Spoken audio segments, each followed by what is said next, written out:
नमस्कार, मी प्रतीक्षा. न्यूज मराठी 24/7 मध्ये आपल्या सर्वांचं स्वागत आहे आणि सर्वप्रथम तुम्हा सर्व दर्शकांना न्यूज मराठी 24/7 तर्फे गणेश चतुर्थीच्या खूप खूप शुभेच्छा. तर एक नजर टाकूया आजच्या महत्त्वाच्या घडामोडींवर.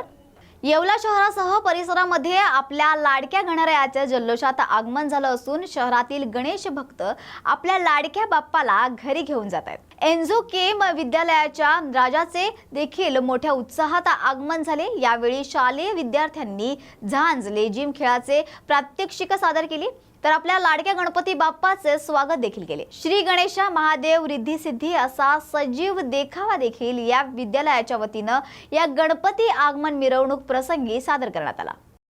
विद्यालयातर्फे तसेच ज्युनियर कॉलेजतर्फे आज गणेशोत्सव मिरवणुकीतर्फे भव्य अशा प्रकारे मिरवणूक काढण्यात आली. त्याचबरोबर विविध प्रात्यक्षिक काढण्यात आली. गावातील लोकांनी त्याचं तोंड भरून कौतुक केलं.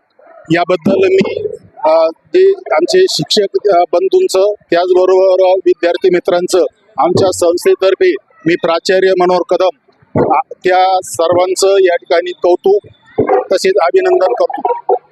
जय हिंद, जय महाराष्ट्र. आजच्या या प्रात्यक्षिकामध्ये विविध प्रकारचे प्रात्यक्षिक करून दाखवण्यात आली. त्यामध्ये झांज, लेझिम, त्याचबरोबर या ठिकाणी पथनाट्य असे विविध कार्यक्रम सुद्धा या मिरवणुकीच्या निमित्ताने करून दाखवण्यात आली. त्यातील गावातील लोकांनी त्याचं विविध तोंड भरून अशा प्रकारे स्वागत केलं, कौतुक केलं. व श्रीमान शेठ गंगाराम छबिलदास शेठ उच्च माध्यमिक विभागातर्फे दरवर्षी श्री गणेशाचं जे आगमन असतं ते अतिशय आनंदात आणि उत्साहाच्या वातावरणात आम्ही करीत असतो. आमच्या विद्यालयातील सर्व शिक्षक बंधू भगिनींनी अतिशय श्रमाने टाळ नृत्य, लेझिम नृत्य, झांज नृत्य आणि ज्याला आपण टिपरी किंवा गरबा नृत्य म्हणतो हे नृत्य प्रकार बसवलेले आहेत. त्याचबरोबर ट्रॅक्टरवर आम्ही आमच्या विद्यालयाचा राजा श्री गणेश याची फ्लेक्स तयार केलेला असून एक बाकळे नावाच्या विद्यार्थ्याने स्वतः श्री गणेशाचं रूप धारण केलेलं आहे. त्याचबरोबर धनवडे नावाच्या विद्यार्थ्याने भगवान शंकराचं रूप इथं सादर केलेलं आहे आणि अतिशय आनंदाने आम्ही विद्यालयाकडे श्री गणेशाला घेऊन जात आहोत आणि या आनंदात संपूर्ण शहर आमचं विद्यालय सहभागी आहे. आपलं आगमन गणपतीचं आगमन दरवर्षीप्रमाणे सालाबादाप्रमाणे यावर्षी एन्झो केम विद्यालयामध्ये अतिशय उत्स्फूर्तपणे सादर होत आहे. आमच्या सर्व विद्यार्थ्यांनी लेझिम, झांज, टिपरी आणि टाळ या वेशभूषे आणि त्याच्यानंतर जिवंत देखाव्यामध्ये सुद्धा सहभाग घेतलेला आहे. गणपतीचं आगमन आपल्या येवलेकरांसाठी आनंददायक.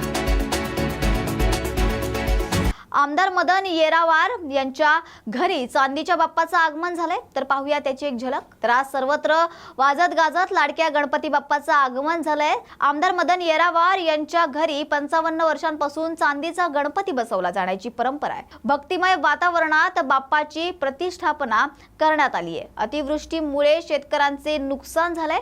त्यांच्या पाठीशी राज्य सरकार उभं आहे आणि राज्यात सुख समृद्धी येवो असे साकडे आमदार येरावार यांनी गणरायाकडे घातले.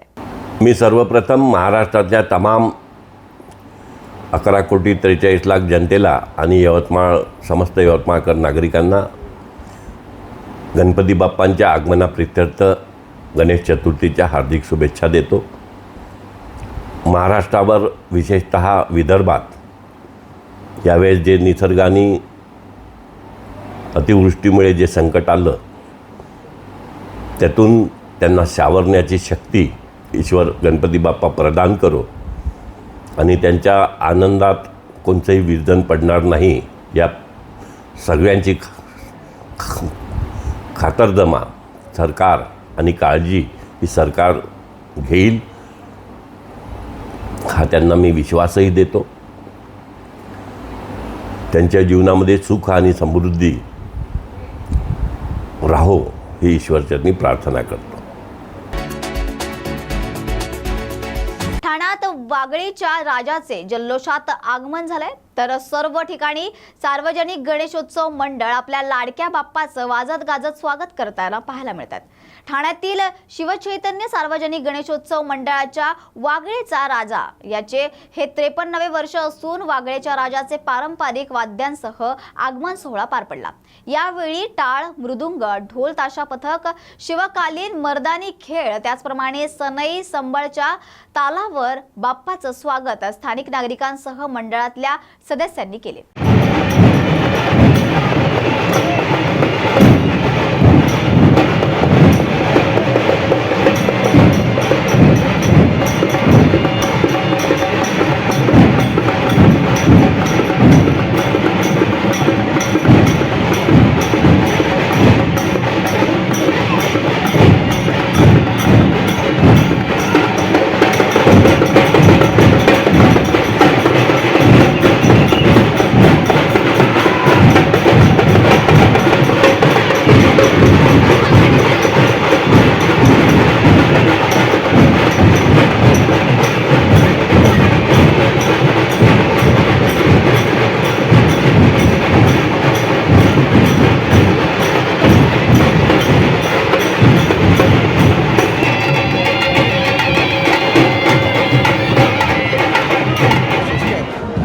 गेली 52 वर्ष आम्ही या विभागात उत्सवाच्या माध्यमातून अनेक उपक्रम राबवलेले आहेत।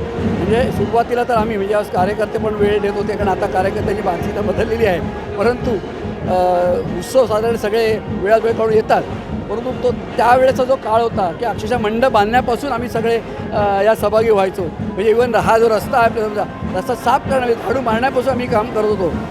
आणि त्याच वेळेस आम्ही त्या उत्सवाच्या म्हणजे जो गणपती बाप्पाच्या समोरची सजावटीमध्ये जे आपल्या चालीरीती आहेत, त्या परंपरा आहेत, त्या परंपरांच्या मागे काय आहे नेमकी भूमिका किंवा काय शास्त्र आहे। म्हणजे उदाहरणतः आपण म्हटलं की तुळस, ही तुळस जी आपण म्हणतो वारकरी घेऊन जातात त्या आपल्या डोक्यावर घेऊन, त्याचा मागचा उद्देश होता की तुळस ही जरी आपण म्हटलं एक देवाचं हे म्हटलं तरी ती प्रथमोपचारासाठी उपयोगी होते।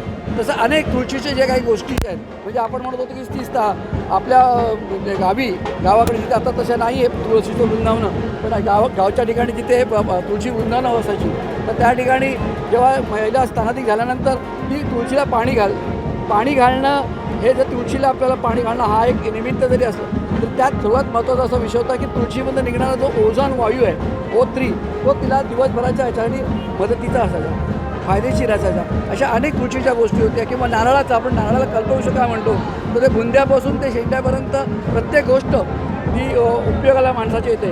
इव्हन आपण म्हणतो गोमाता, तर गाईच्याही अनेक गोष्टी ज्या आपल्याला फायदेशीर असतात। तर अशा सगळ्या गोष्टी अनेक म्हणजे ते दाखले देऊन, शास्त्रीय दृष्टी म्हणजे त्याला दाखले देऊन आम्ही सजावटी करत होतो। परंतु आता ते आता सगळ्या यूट्यूब सगळ्या गोष्टी आल्यामुळे तिकडे म्हणजे भाविकही त्या ह्याच्याकडे तेवढं वेळ देत नाही, आणि आपल्या सगळ्या कार्यकर्त्यांकडे पण तसा वेळ नसल्यामुळे आम्ही तर त्यात आता वर्षभरात आम्ही कार्यक्रम करतो, जेणेकरून लोकांना, कारण हा उत्सव हा एक म्हणजे एकत्र येऊन एक आनंद व्यक्त करण्याचा असतो, एक निमित्त असतं। आणि त्यावेळेस जे म्हणजे टिळकांनी जे काय आपलं त्यावेळेस हा उत्सव साजरा करण्यासाठी मागचा हेतू त्यांचा वेगळा होता की ती आपली लोक एकत्र जो काही विषय होता त्यावेळेसचा स्वातंत्र्य मिळवण्याचा, त्यासाठी तो एक उपयोगी होतं। आताही माझं तर म्हणणं आहे की अनेक लोक जे आता आम्ही एकत्र येतो, आम्ही प्रत्येक आपापल्या प्रपंचात असतो, पण या माध्यमातून आम्ही सगळे एकत्र येतो आणि एक उत्साह जो असं आमचा जो आनंद आहे किंवा आपण म्हणतो की उत्सव साजरा करतो। अतिवृष्टी पडली आहे, काय शेतकऱ्याचा साकडा असणार आहे? आता कसं आहे की या अतिवृष्टी आता जर आजचं आपण पाहिले की हे सगळं घडतं, हा जो समतोल बिघडलेला आहे पर्यावरणातला, कारण आपण पाहतो की आपल्याला माहीत होतं की जून पहिला आठवडा म्हणलं की पाऊस येणार, पण आज पाऊस कधी येतोय किंवा बारमाही पाऊस पडतोय, या सगळ्या गोष्टी ह्याला कारण आपणच आहोत, कारण आपणच त्या निसर्गाचा समतोल बिघडवला आहे। आता शेवटी जे काय आहे त्याच्यावर आता कुठंतरी आपल्याला की हे होणारच, कारण आता कधी कधी तो म्हणजे आपला सुका पण दुष्काळ होऊ शकतो आणि ओलाही दुष्काळ होऊ शकतो। तर या गोष्टीवर आता आपल्याला जसं आपण एखाद्या कुठल्या प्रोजेक्ट करतो, तर ते प्रोजेक्ट करत असताना आपण वेगवेगळ्या म्हणजे पुढच्या 30 वर्षाचा आपण विचार करतो, तसंच हे जे आता पुढे निसर्गाचा समतोल पूर्णपणे बॅलन्स होईपर्यंत, समतोल राखला जाईल तोपर्यंत निसर्गात ज्या काही गोष्टी घडणार आहेत त्याचा विचार करूनच सगळं आपल्याला नियोजन करावं लागेल।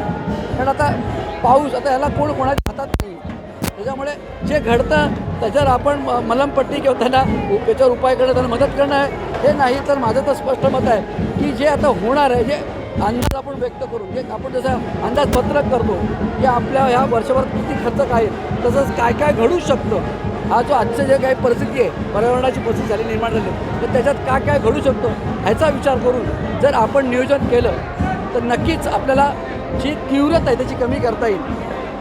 हां.